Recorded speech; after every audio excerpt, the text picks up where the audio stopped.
రజనీ కుమార్ గారు ప్రకాశం జిల్లా మార్కాపురం జిల్లా పరిషత్ బాల ఉన్నత పాఠశాలలో ఇంగ్లీష్ ఉపాధ్యాయునిగా పనిచేస్తున్నారు. వీరు 1999వ సంవత్సరం నుండి వివిధ గ్రామాలలో సత్సంగాలు నిర్వహిస్తూ సాయి తత్వాన్ని ప్రచారం చేస్తున్నారు. వీరు 2016వ సంవత్సరంలో సద్గురు సాయిబాబా వెల్ఫేర్ ఫౌండేషన్ అను సంస్థను ఏర్పాటు చేశారు. దీని ద్వారా విద్యార్థులకు వ్యక్తిత్వ వికాస కార్యక్రమాలు, సాయి సత్సంగాలు ఏర్పాటు చేస్తున్నారు. 2019వ సంవత్సరంలో మార్కాపురం విద్యానగర్ నందు శ్రీ జ్ఞాన సాయి మందిరంను ఏర్పాటు చేశారు. వీరు సాయిబాబా సత్సంగ కథలు, సాయిబాబా జీవితము, బోధలు, శ్రీ సాయి ప్రబోధము, వేదవితము, సాయి మార్గము అను పుస్తకాలు రచించి ముద్రించారు.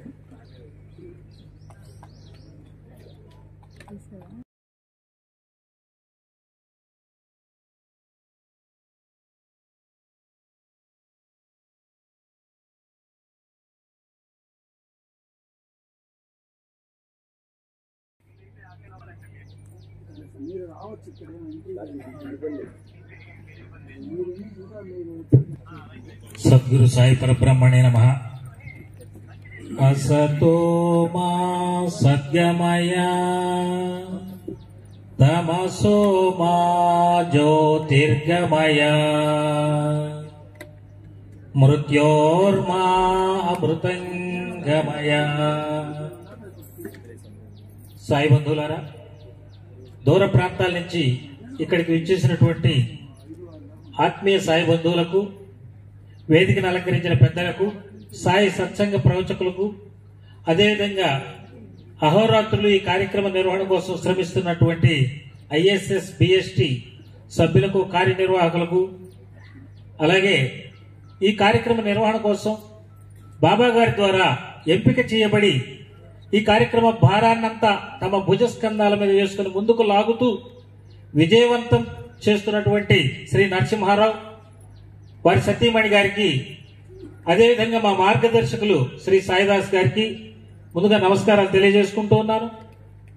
అలాగే సమర్థ సద్గురువు పరబ్రహ్మ స్వరూపుడు అయినటువంటి షిరిడి సాయినాథుల వారి పాదపద్మాలకు నమస్కరించుకుంటూ, ఇంతమంది సమక్షంలో సాయి లీలల గురించి స్మరించుకునేటువంటి అవకాశాన్ని ఇచ్చిన అందరికీ సాయినాథుల వారికి నమస్కారాలు తెలియజేస్తూ ఉన్నాను.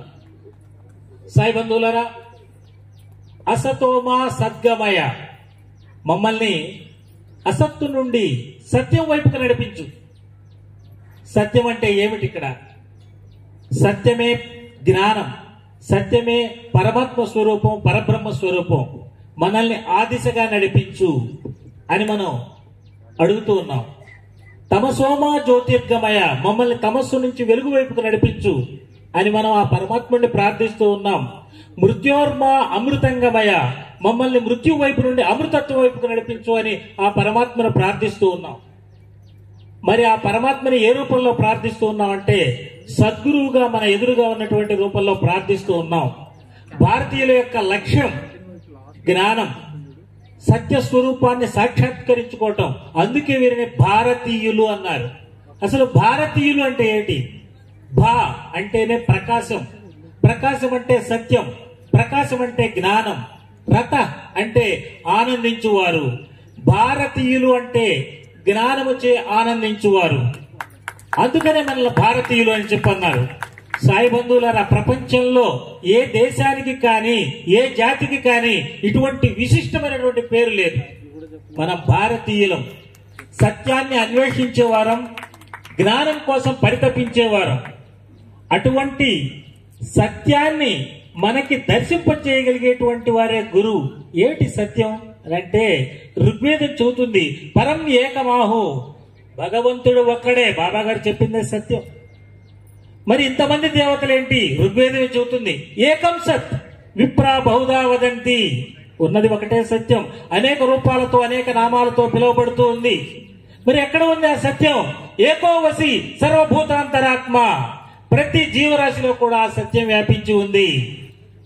ఆహా, ఇవన్నీ ఎవరు చెప్తూ ఉన్నారు అని అంటే ఏకోవసి సర్వభూతాంతరాత్మ కఠోపనిషత్ చెబుతూ ఉంది. ఇందాక మనం ప్రార్థనా వాక్యాలు చెప్పుకున్నాం, అవి బృహదారణ్యక ఉపనిషత్తు చెప్తా ఉంది. మరి పరం ఏకమాహు అని చెప్తా ఉన్నాం, అవి ఎవరు చెప్తూ ఉన్నారు? ఋగ్వేదం చెప్తా ఉంది. మరి అంతటా ఉన్నాం కదా, ఇంతతో ఆగిపోతుందా అంటే ఆగిపోలే. భారతీయుల ప్రత్యేకత ఏంటంటే ఆ సత్యతత్వమే నీవు అని తెలుసుకోమని చెప్తూ ఉంది చాందోగ్యోపనిషత్తు. తత్వమసి, అది నీవే అని చెప్తూ ఉంది. మరి అది నీవే అని చెప్పంటే అది తెలుసుకోవాలి కదా. అది తెలుసుకున్నటువంటి వారే సద్గురువులు. ఎవరైతే ఈ పరచైతన్యం అంతా తాను అని తెలుసుకుంటారో, ఎప్పుడూ నిరంతరం ఆత్మానుసంధానంలో ఉంటారో, సకల జీవుల్లో వెలుగుందే చైతన్యమే తాను అనే భావన భావిస్తూ ఉంటారో, వారు మాత్రమే సద్గురువులు, వేషం వేసుకున్న వాళ్ళు కాదు. అందుకే ఆది శంకరాచార్యుల వారు సద్గురువు యొక్క లక్షణాలను ఎలా చెప్తారు? సర్వకాల సర్వావస్థల యందునా చీమ మొదలు బ్రహ్మాండము వరకు నిండియున్న ఆ పర చైతన్యమే తానని తెలిసిన మహాజ్ఞాని, చండాలుడైన ద్విజుడైనా నాకు అతడే సద్గురువు. మేఘము చాటున దాగిన సూర్యుని తేజము ఓలే అంతరంగమున ప్రకాశించు ఆ చైతన్యముతో తదాత్మ్యమందుచు సర్వజీవులు తనుగా ఎంచడి ఆత్మజ్ఞాని. అద్వైతమును అనుష్ఠించడి సద్గురువన్నది నిశ్చయము, అద్వైతమును అనుష్ఠించడి సద్గురువన్నది నిశ్చయము. కుల జాతి మత వర్ణ ప్రాంతాలతో సంబంధం లేదండి.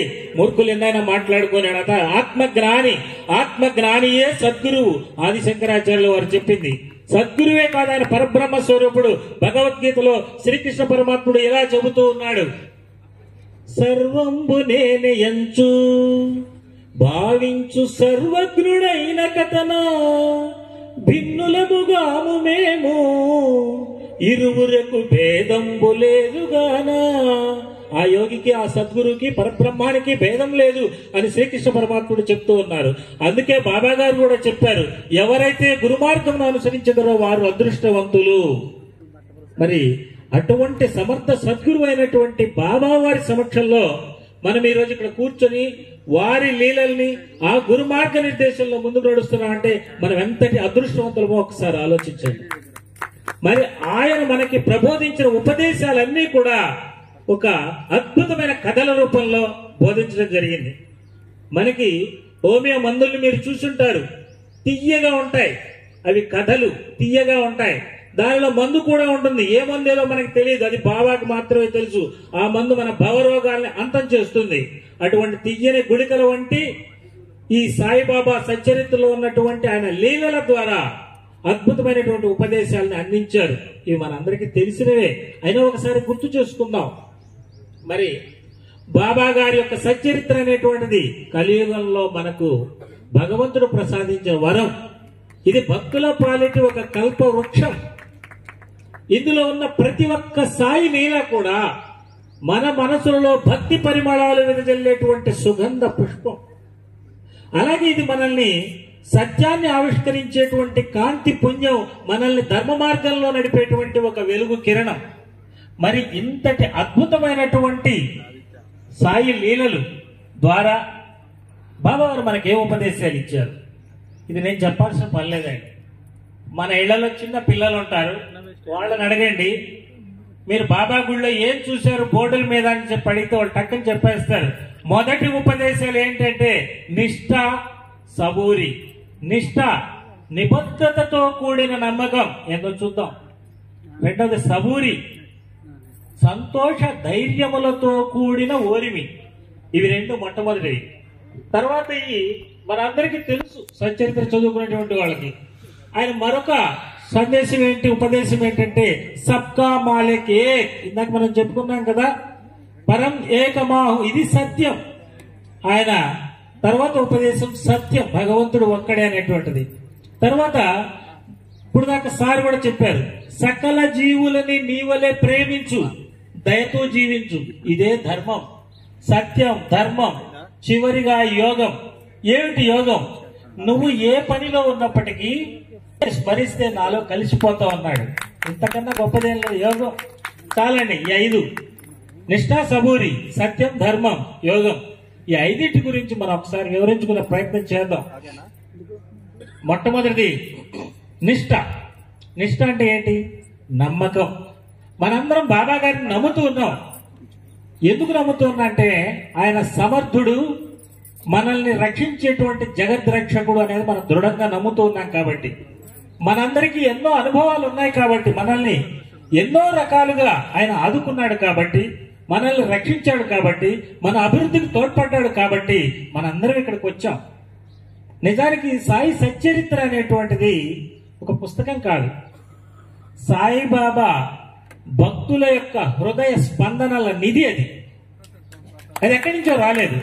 ఈ రోజు నరసింహారావు గారు కనుక మనందరికీ తలా ఒక పేపర్ ఇచ్చి మీ అనుభవాల్ని రాయండి అంటే సాయంత్రానికి 100 సచ్చరిత్రలు తయారవుతాయి ఇక్కడే. మరి అటువంటి గొప్ప లీలల ద్వారా బాబా మనకేం బోధించాడు? ఆయన మనల్ని ఎన్నో విధాలుగా రక్షించాడని చెప్పుకున్నాం. ఒక కథ చూద్దాం. మరి ఇందాక సార్ చెప్పారు, నిన్న కూడా చెప్పుకున్నాం. శ్రీమతి కపర్డే అనేటువంటి ఆవిడ తన బిడ్డకి జ్వరం సోకి, ప్లేగు సోకినప్పుడు, ఇదే షిరిడీలో ఉన్నప్పుడు అత్యంత బాధతోటి, ఆతురతతోటి బాబా గారి దగ్గరికి వెళ్ళినప్పుడు బాబా గారు ఆమెను ఓరడించి, అమ్మా నీ బిడ్డ ప్లేగు జ్వరాన్ని నేను తీసుకున్నాను అని చెప్పడమే కాకుండా తన చంకలో ఉన్నటువంటి ప్లేగు పక్కులను చూపిస్తారు. మరి బాబా గారు ఆ బిడ్డ జ్వరం తగ్గిపోతుంది. మరి ఆ తల్లిని ఆ విధంగా ఓరడించారు. అదేవిధంగా మంటలలో పడబోయినటువంటి ఒక కమ్మరి బిడ్డ నువ్వు ఏ విధంగా రక్షించాడు అనేటువంటిది మనకి సాయి సచ్చరిత్రలు మనం చూస్తాం. ఇటువంటి లీలల్ని మనం అనేకం చూస్తాం.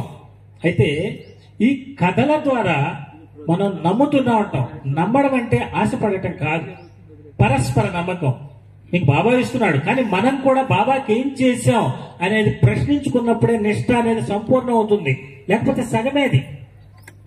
ఏమిటి నిష్ఠ అంటే మనకు తెలుసు. బాయిజాబాయి గారు ప్రతిరోజు రొట్టెలు సమర్పించేవారు, అది ఆమె నిష్ఠ. ఆమె ఒక పనిని ఎన్నుకున్నారు.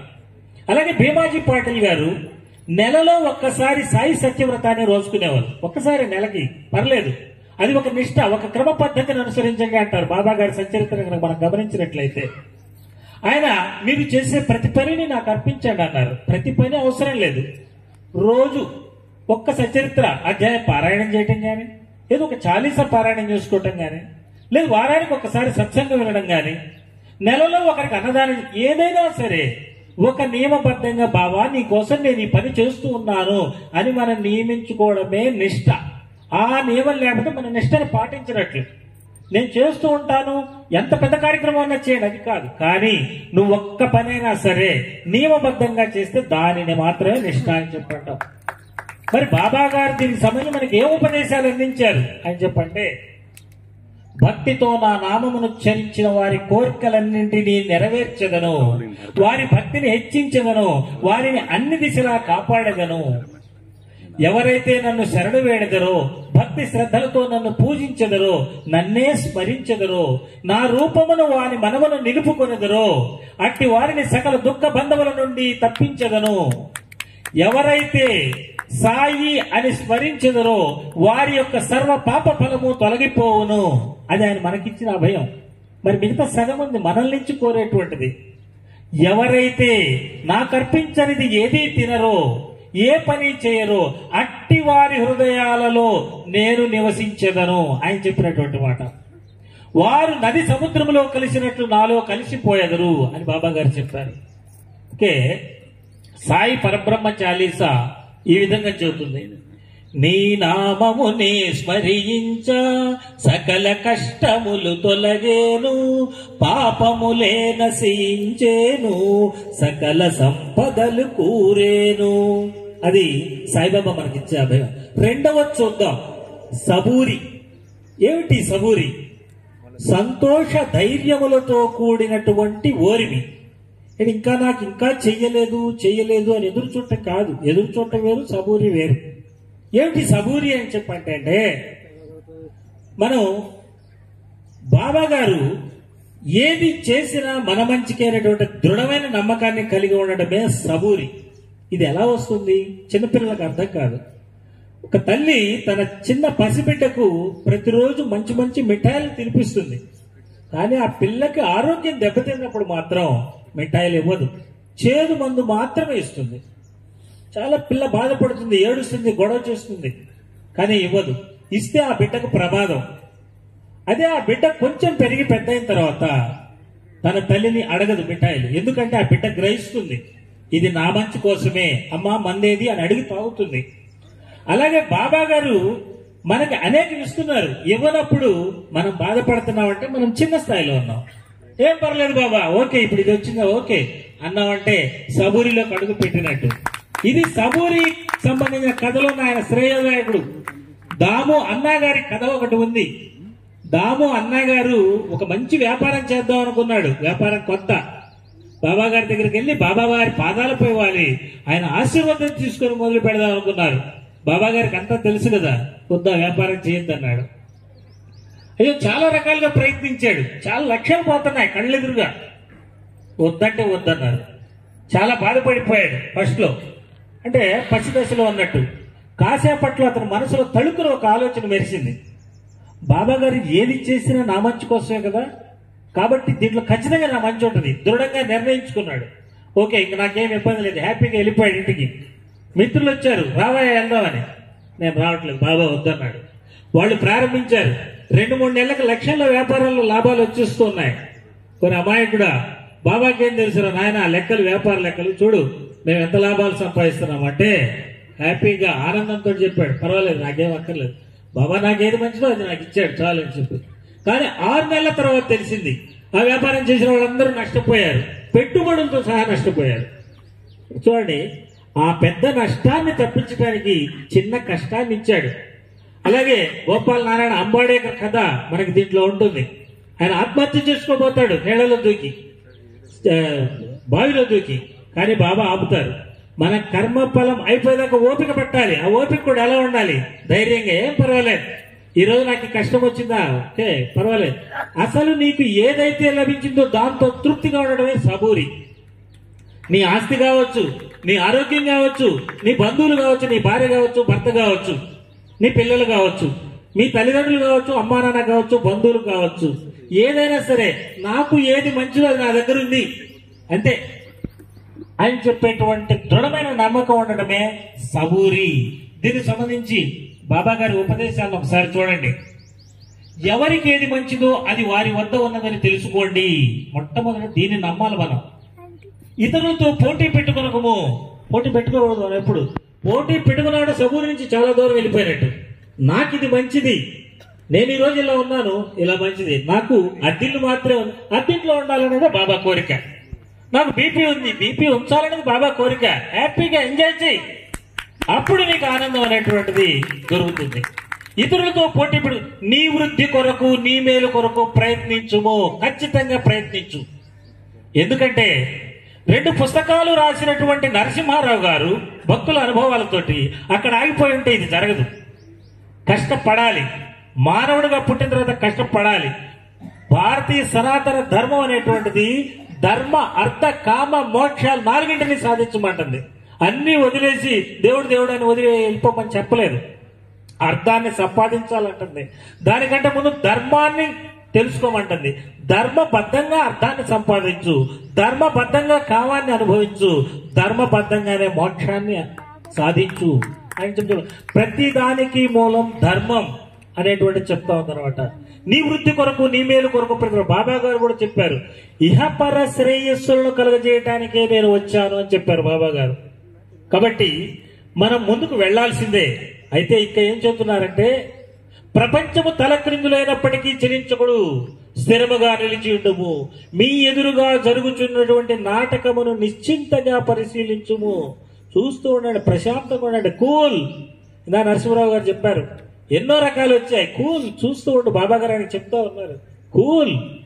సో కాబట్టి అలా ఉండాలి అని చెప్పి బాబా గారు చెప్తా ఉన్నారు. అదేవిధంగా ఇదంతా ఉండాలంటే ముందు బాబా కథలు మన మైండ్ లో ఫిక్స్ అయిపోవాలి.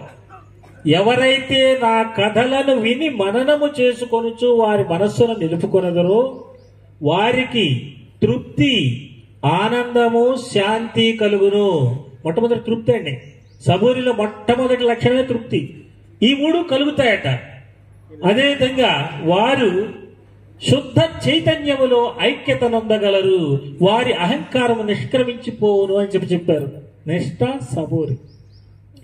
మరి సాయి పరబ్రహ్మ చాలీసాలో ఇలా చెప్తా ఉన్నాం, నీ చరిత పారాయణచే సుఖ శాంతులు చేకూరేను, సందేహములే తొలగేను, నిష్ఠా స్థైర్యము పెరిగేను. మరి మూడో దానికి వద్దాం. మూడవది సత్యం. ఇందాక చెప్పుకున్నాం సత్యం అంటే ఏమిటి అనేది. ఏకం సత్ విప్రా బహుధా వదంతి, ఉన్నది ఒక్కటే, అదే అనేక రూపాలలో కనబడుతూ ఉంది. ఏమిటంటే ఆ పరమాత్మ తత్వం. పరమాత్మ స్వరూపుడే సాయిబాబా అని చెప్పుకున్నాం. ఊరికి నేను చెప్పుకుంటే సరిపోదు కదా. కిరాణా కొట్లోకి వెళ్తే కొన్ని సరుకులు దొరుకుతాయి, ఫ్యాన్సీ షాప్కి వెళ్తే కొన్ని సరుకులు దొరుకుతాయి. అదే మీరు పెద్ద మాల్కి వెళ్తే అక్కడ అన్ని దొరుకుతాయి. ఈయన పరబ్రహ్మ స్వరూపుడు అని చెప్పినప్పుడు అందరూ ఈయనలో కనబడాలి. మరి గురు బ్రహ్మ, గురు విష్ణు, గురుదేవో మహేశ్వర అంటున్నాం. మరి వాళ్ళు ఈయనలో కనబడాలి. ఈయన పరబ్రహ్మ స్వరూపుడైతే అందుకే సకల దేవతా స్వరూపుడుగా నిరూపణ ఇచ్చారు. భారతీయ సనాతన సంస్కృతి యొక్క గొప్పతనం ఏంటంటే భగవంతుడు ఒక్కడే, ఆయన అంతటా వ్యాపించి ఉన్నాడు, అది నీలోనే ఉన్నాడని తెలుసుకోవటమే కాదు, దానిలో తదాత్మ్యమయ్యేటువంటి అవకాశాన్ని కూడా ఇస్తుంది. కావాలనుకున్న వాళ్ళకేనండి. మాకు ఇంతవరకు చాలు, ఇహం వరకు అంటే హ్యాపీగా ఉండమన్నారు బాబా గారు. భగవద్గీతలో శ్రీకృష్ణ పరమాత్ముడు కూడా అదే చెప్పారు. మాకు అది రాలేదని టెన్షన్ పడకూడదు. తృప్తి ముఖ్యం. నువ్వు ఎక్కడున్నా సరే హ్యాపీ, నాకు ఇది బాబా ఇచ్చాడు, అంతవరకు చాలు. ఇక్కడ చూడండి, బాబా గారు మనల్ని ఏ విధంగా పరమ బ్రహ్మ స్థితికి వెళ్ళవచ్చో చెప్పారు. గురువు ద్వారా ఎలా వెళ్ళొచ్చో కూడా ఆయన తన ఉపదేశాల్లో తెలియజేశారు. ఆయన బాబా గారు ఏం తెలియజేశారు చూడండి. కఠోపనిషత్తులో ఏకోవసి సర్వభూతాంతరాత్మ అని ఎలా చెప్పారో బాబా గారు కూడా సచ్చరిత్రలో అదే చెప్పారు. నేను భగవంతుడు సకల జీవరాశిలోనూ వ్యాపించి ఉన్నాడు. మరి ఆత్మ సాక్షాత్కారం కావాలంటే ఏం కావాలండి అంటే ఆత్మ సాక్షాత్కారమునకు ధ్యానం అవసరము. దేన్ని ధ్యానించాలి? సకల జీవులలోనూ వెలుగొందుతున్నటువంటి ఆ పరమాత్మ చైతన్యాన్ని ధ్యానించుము. సకల జీవులలోనూ ఉన్నటువంటి పరమాత్మ చైతన్యం. మరి మీరు అని అంటే సాయి అంటే సకల జీవులలో వెలుగొందడి చైతన్యమే సాయి. అందుకని ఆయన చెప్పాడు మళ్ళీ, సదా నా నిరాకార రూపమును ధ్యానించుము. ఆయన శుద్ధ చైతన్య స్వరూపం. పరబ్రహ్మ అంటే శుద్ధ చైతన్యమే కదా. ఆ చైతన్య స్వరూపమును ధ్యానించుము అని చెప్పాడు. అదే చైతన్య స్వరూపము ఆనందమయము. ఒకవేళ మీకు అది సాధ్యం కానిచో రాత్రింబవళ్ళు మీరు చూచుచున్న నా ఈ రూపమును ధ్యానించుము. ఇంత మాత్రము చేసిన మీరు పరబ్రహ్మములో ఐక్యత నొందగలరు, సర్వవ్యాపకత్వమును పొందగలరు అని చెప్పారు బాబా గారు.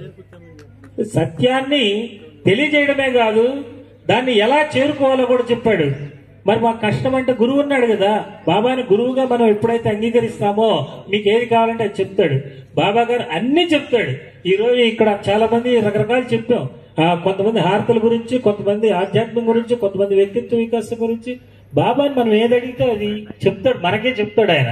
నువ్వు మా గురువు అయ్యా, నాకు ఇది కావాలి, ఈ సబ్జెక్ట్ కావాలి నాకంటే ఆ సబ్జెక్టే చెప్తాడు నీకు. ఆయన ఆల్ ఇన్ వన్ టీచర్ కాబట్టి బాబా గారు గురు మార్గంలో ఎలా వెళ్లాలో కూడా చెప్తాడు. గురువుని ఏ రకంగా భావించాలో కూడా చెప్తా ఉన్నాడు. ఎవరైతే గురు మార్గంలో నడిచెదరో వారు అదృష్టవంతులు. ఏమైనప్పటికీ నీ గురువు పైన నిశ్చలమైనటువంటి భక్తి విశ్వాసములనుంచుము. నీ గురువే సర్వమును చేయువాడని గ్రహించుము. ఎవరైతే గురువు మహిమను గ్రహించెదరో, గురువు బ్రహ్మ విష్ణు మహేశ్వర స్వరూపుడుగా భావించెదరో వారు ధన్యులు అని చెప్పి బాబా గారు చెప్పారు. మనం బాబా గారిని ఆ రూపంలో చూడాలి. మరి బాబా గారు చెప్పినటువంటిది ఇలా ఉంది. వెలుగును పంచెడి సూర్యునిలా దేవుడు ఒకడని చాటితివి, భేదములను ఇలా తొలగించ సత్యమునే బోధించితివి. ఎక్కడున్నాడు బాబా? మనలోనే ఉన్నాడు. ఈ దేహమే షిరిడీపురము మా మనసే ద్వారకమాయి అందలి వెలిగడి తేజమ్మే సాయి నీవని తెలిపితివి. మనం ఇంట్లో ఉన్నా బాబా మన మనసులోనే ఉన్నాడు, అదే చెప్పారు ఆయన. సో 4వ దాంట్లోకి వెళ్దాం. ధర్మం. ఏమిటి ధర్మం అంటే నీ సాటివారి పట్ల ప్రేమ, దయ, సమానత్వం, సహకారం, క్షమ ఇటువంటి మంచి లక్షణాలతో జీవించడమే ధర్మం. మరి ఎందుకు జీవించాలి పక్కవాడితో అంటే, పక్క జీవికి ఎందుకు అన్నం పెట్టాలంటే అంతా కూడా దైవ స్వరూపం అని బాబా గారు నిరూపించారు. భారతీయ వేదాంతం మొత్తం కూడా బాబా ఇచ్చిన ఈ 5 ఉపదేశాల్లోనే ఉందండి. మనం ఇంకెక్కడికి వెళ్ళాల్సిన పని లేదు. ఈ 5 ఉపదేశాలు మనం చదువుకుంటూ సచరిత్రలో చూస్తూ ఈ 5 ఉపదేశాలు ఎక్కడెక్కడ ఏ ఏ కథలో ఉన్నాయని మరణం చేసుకుంటే మీరు భారతదేశంలో ఎంత పెద్ద వేదాంతికైనా సమాధానం చెప్పగలుగుతారు. మరి బాబా గారు సకల జీవులలో ఉన్నారని నిరూపించారు. దగ్గర సార్ కూడా చెప్పారు. శ్రీమతి తర్కడ్ గారు ఆకలితో ఉన్న ఒక కుక్కకు రొట్టె ముక్కలు పెడితే బాబా గారు అమ్మా నా కడుపు నింపావు అని చెప్పారు. కుక్కలో ఉన్నట్లు అనుభూతిని ఇచ్చాడు. అదే ఒకడు గుర్రాన్ని కొడితే నన్ను ఎందుకు కొట్టావని తన ఒంటి మీద పడ్డ వాతను చూపించాడు. అలాగే ఫకీర్లలో, సన్యాసుల్లో, బిచ్చగాళ్లలో ఇలా అనేక రూపాలలో బాబా గారు దర్శనం ఇచ్చి చెప్పారు. ఏం చెప్పారు బాబా గారు అంటే, దీని ద్వారా ఆయన ఏం ఉపదేశం ఇచ్చారు అంటే ధర్మాన్ని పాటించండి. ఆయన ఉపదేశాలు మనం ఒకసారి చూసినట్టయితే మనకి ఇది అర్థం అవుతుంది. ఈ ప్రపంచమునందరి సకల చరాచర జీవకోటినంతటినీ నేను ఆవరించి ఉన్నాను. ఆయన అన్నిట్లో ఉన్నాడట. నేను మీ హృదయములను పాలించువాడను, అందరి హృదయములలో నివసించువాడను. ఇక్కడ ఆయన అందుకే కదా చెప్తుంది, ఎప్పుడు కూడా మన పక్క వాళ్ళతోటి విద్వేషభావంతో కలిసిమెలిసి ఉండమని చెప్తారు. అదే ధర్మానికి మూలం. రుణానుబంధము చే మనందరము కలుసుకొంటిమి, ఒకరినొకరు ప్రేమించుకొనుచు సంతోషముగా జీవించదముగాక. ఇతరుల కొరకు మీరు ఏదైనా చేయగలిగినచో ఎల్లప్పుడూ మేలును మాత్రమే చేయండి. ఇంకా చెప్తా ఉన్నారు, ఏదైనా సంబంధం లేనిదే ఒకరు ఇంకొకరి వద్దకు వెళ్లరు. ఎవరు గాని ఎట్టి జంతువు గాని నీ వద్దకు వచ్చినచో నిర్దాక్షిణ్యముగా తరిమివేయకము, సాదరముగా చూడుము. దాముతో ఉన్న వారికి నీరిచ్చినచో, ఆకలితో ఉన్న వారికి అన్నం పెట్టినచో, బట్టలు లేని వారికి బట్టలు ఇచ్చినచో, నిరాశ్రయులకు నీ ఇంటి వసారాలో కూర్చున్నట్టుకు చోటిచ్చినచో ఆ భగవంతుడు మిక్కిలి ప్రీతి చెందును. ఏమంటే ఇంత చక్కటి ధర్మ మార్గం మీరు ఏ పుస్తకంలో చూడగలరా? సాయి సచరిత్రలో మాత్రమే చూడగలరు ధర్మాన్ని ఇంత చక్కగా చెప్పినటువంటి సందర్భాన్ని. అందుకనే బాబా ధర్మ సంస్థాపన కోసం ఈ భూమి మీద అవతరించినటువంటి సమర్థ సద్గురువు. సకల జీవుల ఆత్మలలో సాయి తేజమే కలదంటూ అనుభవములనే అందించి ధర్మ మూలమును తెలిపితివి.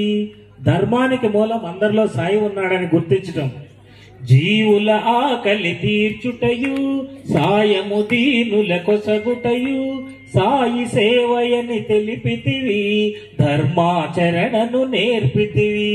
మాకు ధర్మాచరణ నేర్పించావయ్యా. ఎవరు ఊరికే చెప్తా ఉన్నారు ధర్మం ధర్మం ధర్మం అని. ధర్మం అంటే నిర్వచనం చెప్పట్లేదు, వాళ్ళు ఎలా ఆచరించాలో చెప్పట్లేదు. కానీ సచ్చరిత్ర మాత్రం ఉదాహరణలతో సహా మనకి తెలియజేస్తా ఉంది. చిట్ట చివరిది యోగం. యోగం అంటే బాబా గారు అతి సాధారణ సులభ సాధ్యమైనటువంటిది. ఇందాక దైవము, ఏకం, సత్యప్రాభం ఏదేదో చెప్పుకున్నాం. ఇదంతా సాధకులకి. మరి సామాన్య భక్తుల పరిస్థితి ఏంటంటే వారు కూడా అక్కడికే వెళ్ళొచ్చు. మనము షిరిడీకి కొంతమంది విమానంలో వచ్చారు, కొంతమంది ట్రైన్లో వచ్చారు, కొంతమంది బస్సులో వచ్చారు. మనం ఏ పని చేసుకుంటున్నా కూడా అది కూడా యోగ సాధన, అది కూడా బాబానే చేరుస్తుంది. మీరు సత్సంగాలు చెప్పాల్సిన పని లేదు, సచరిత్ర చెప్పాల్సిన పని లేదు, ఇంకోటి ఏం పని లేదు. ఇక్కడ ఉన్నవాళ్ళు ఎంత గొప్పవాళ్ళు, క్రింద ఉన్నవాళ్ళు కూడా అంతే గొప్పవాళ్ళు. ఇంతకంటే గొప్ప ధ్యానులు, బాబాతో ఆధ్యాత్మిక తదాత్మించిన వాళ్ళు బోలు మంది ఉంటారు. ఎందుకంటే ఇది మాకు ప్రత్యక్షంగా అనుభవం. సత్సంగం అయిపోయిన తర్వాత మేము వెళ్ళి చాలా మంది కాళ్ళ మీద పడ్డాం. ఎందుకంటే వాళ్ళ జ్ఞానం అంత ఎక్కువగా ఉంటుందన్నమాట. కాబట్టి ప్రతి పనిలో నువ్వు ఏ పని చేసినా బాబా నీతో పాటు ఉన్నాడు అని గుర్తుంచుకోగలిగితే నీకు యోగం అనేటువంటిది సాధ్యమవుతుంది. అందుకే బాబా ఏ పనిలో ఉన్నా సాయి సాయి సాయి అని స్మరించమని చెప్పారు. అందుకే నరసింహరావు గారు ఎప్పుడన్నా మైక్ పట్టుకోనండి ముందు సాయి సాయి సాయి అని స్మరిస్తున్నాడు. అందుకే ఆయన అహంకారం తొలగిపోతా ఉంది కొద్ది కొద్దిగా. సో కాబట్టి ఇక్కడ బాబా గారు మనం అనేక కథలు చూస్తాం. గోవా పెద్ద మనుషుల విషయంలో కానివ్వండి, లేదు నానాసాహెబ్ చాందోర్కర్ గారు దత్త మందిరానికి వెళ్లకుండా తన బంధువును తీసుకొని నేరుగా బాబా గారి దగ్గరికి వెళ్ళినప్పుడు కానివ్వండి, అనేక సందర్భాల్లో బాబా గారు మనం చేసే పనులన్నింటినీ ప్రత్యక్షంగా చూసి మాట్లాడినట్టు మాట్లాడేవారు.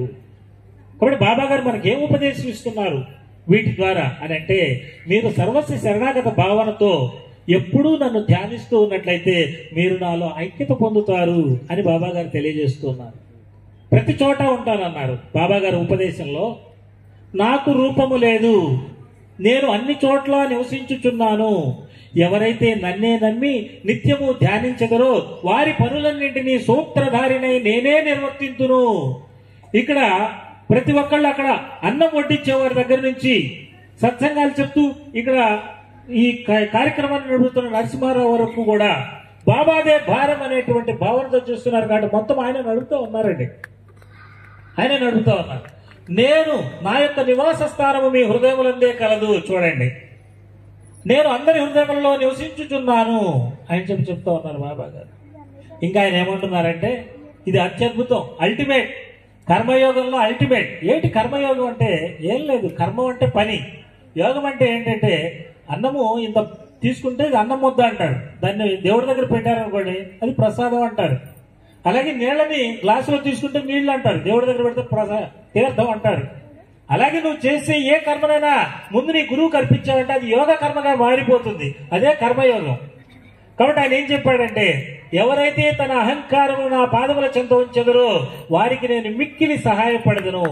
ఎవరైతే నాకు సర్వస్వ శరణాగతి చేయుదురో వారికి నేను రుణగ్రస్తుడను. వారికి మోక్షమునిచ్చి నేను రుణమును తీర్చుకొనదను అని బాబా గారు తెలియజేశారు. శరణాగతితో వేడి తిని మాలో అహమును తొలగించు, ఆత్మ ప్రకాశపు రూపములో నిత్యము దర్శనమందించు.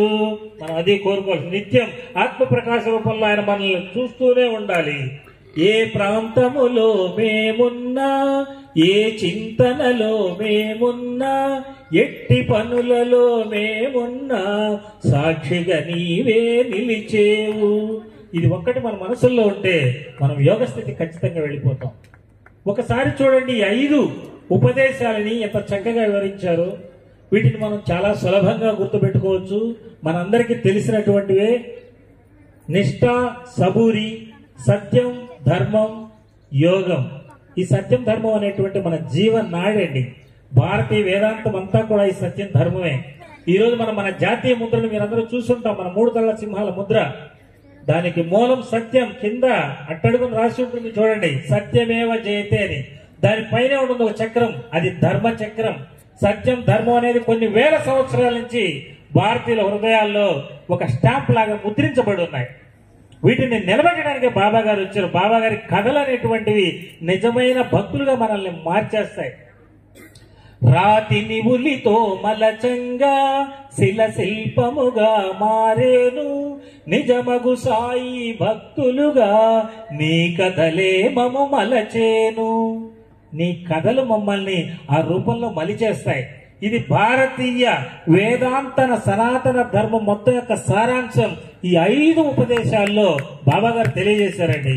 మనం గనక రోజు ఒక్కసారైనా వీటిని స్మరించుకున్నట్లయితే ఖచ్చితంగా బాబా గారి మార్గంలో మనం ఇంకా ముందుకెళ్ళడం అంటే ఏం లేదండి, 10 మందికి మార్గదర్శకులు చేయటమే. అంటే మనం ముందుకెళ్ళడం అంటే మనం ఎప్పుడైతే ఆ భగవంతునికి దగ్గరగా ఉంటామో 10 మంది కూడా మనల్ని చూసి మన వెనకాలే ఫాలో అవటానికి ఆస్కారం ఉంటుంది. భగవద్గీతలో శ్రీకృష్ణ పరమాత్ముడు అదే చెప్తారు, మీరు మంచిగా ప్రవర్తిస్తూ ఉంటే మీ తర్వాత తరాలు కూడా మంచిగా మీ వెనక నడుస్తాయి అని చెప్పి. కాబట్టి మనం ఈ సత్యం, ధర్మం అనేటువంటి మార్గాల్లో ప్రయాణించాలి. ఇక చివరిగా నేను 3 అంశాలని ప్రస్తావించి ముగిస్తాను.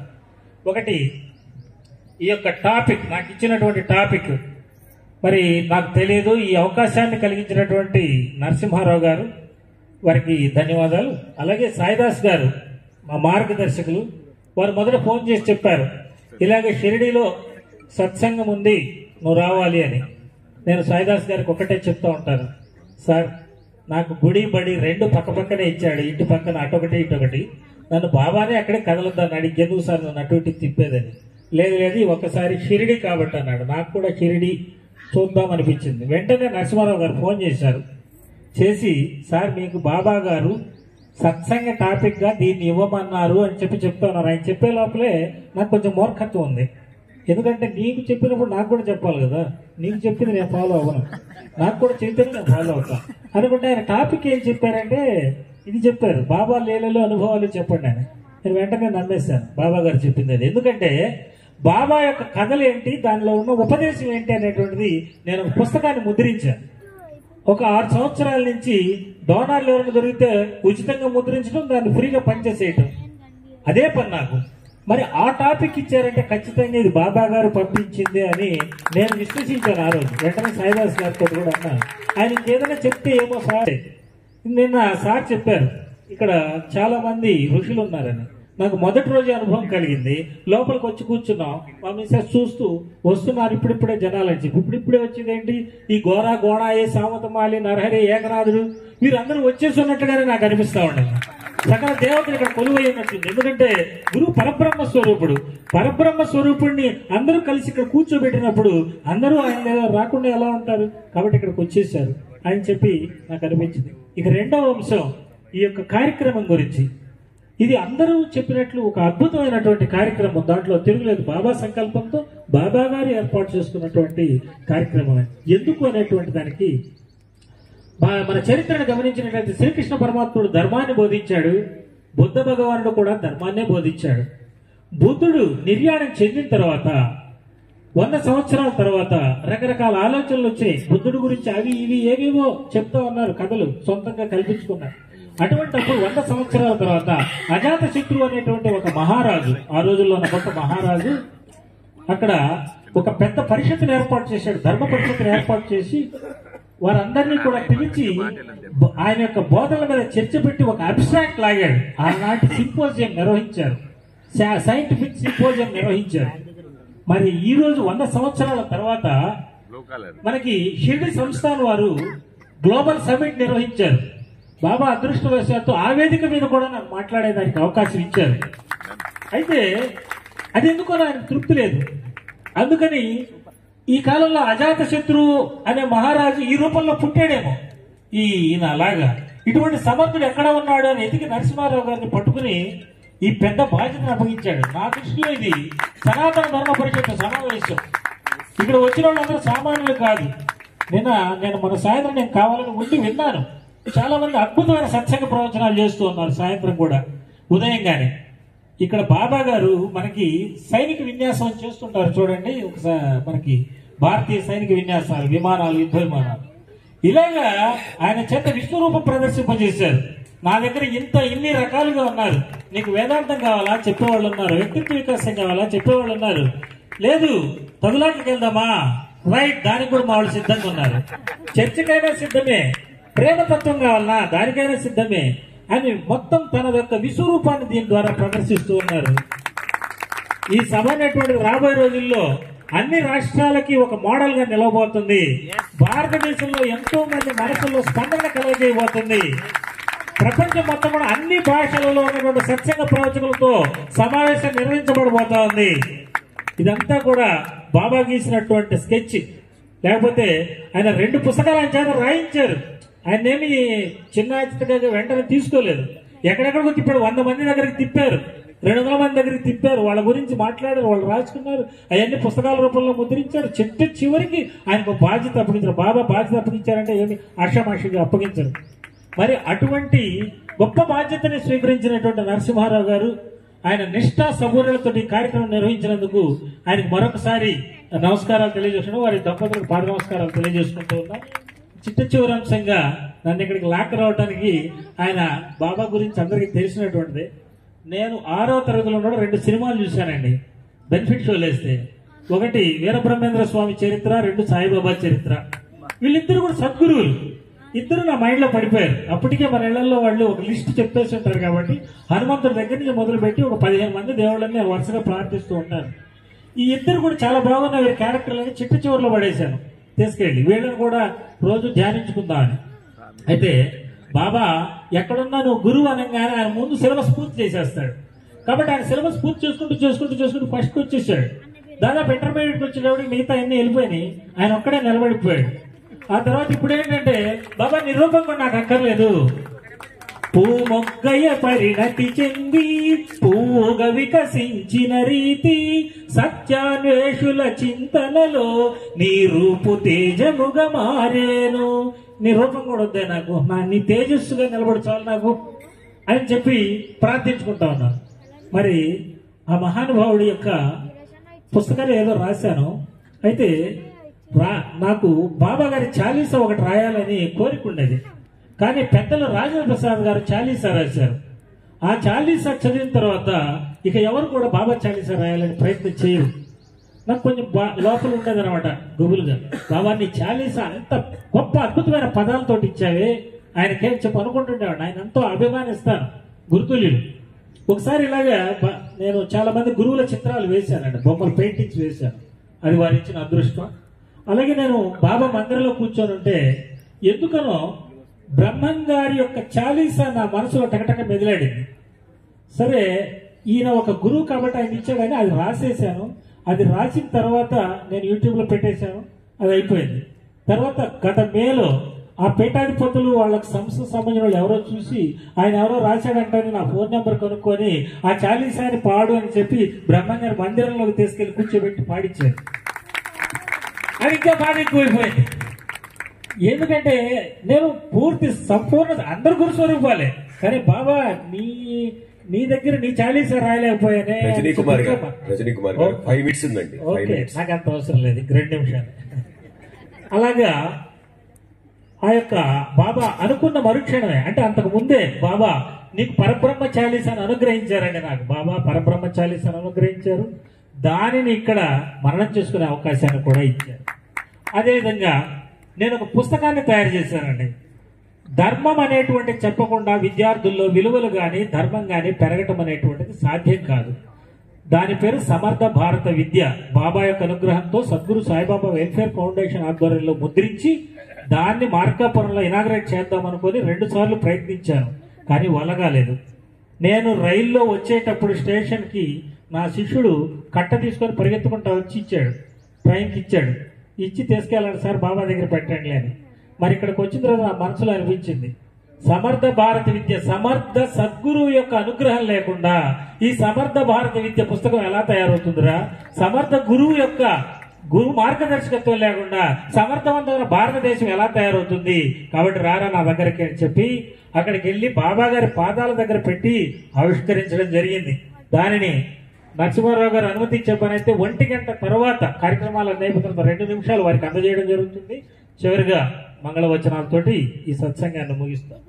సర్వే జనా సుఖినో భవంతు, లోకా సమస్త సుఖినో భవంతు, సమస్త సన్మంగళాని భవంతు, శాంతిరేవ శాంతిరస్తు. ఓం శాంతి శాంతి శాంతి. ధన్యవాదాలు.